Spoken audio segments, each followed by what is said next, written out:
Et puis, seul en scène, pour suivre, il a été professeur durant de nombreuses années. Il est aujourd'hui un très sérieux conseiller pédagogique.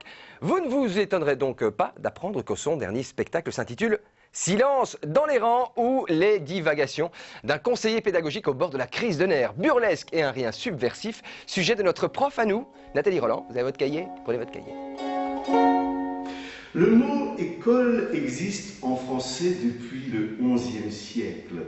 Escole est du latin scola, qui signifie loisir consacré à l'étude.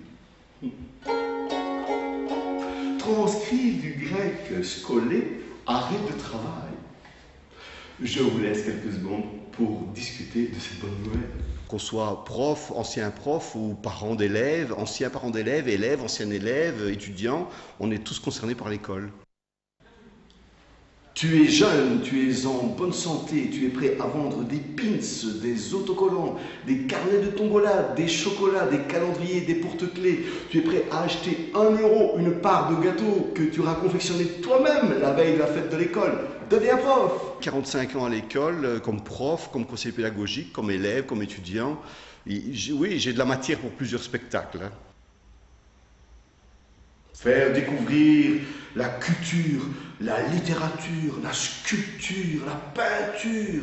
Faire des stages de hip-hop pour rester dans le coup et être complice d'une excursion annuelle dans un parc d'attractions où il y a des souris avec grandes oreilles. Ce n'est pas du tout pédagogique. Les meilleurs professeurs, c'est ceux qui ont aussi un pied en dehors de l'école, qui font autre chose, qui ont des passions dévorantes dans leur vie, ou un second métier, pourquoi pas. Monsieur, Kevin est tombé hier soir en mobilette, il y a eu le front ouvert et le pantalon déchiré. Le docteur l'a recousu, je vous le renverrai quand il sera repassé. Les meilleurs professeurs, c'est ceux qui ont aussi un pied en dehors de l'école, qui font autre chose, qui ont des passions dévorantes dans leur vie, ou un second métier, pourquoi pas.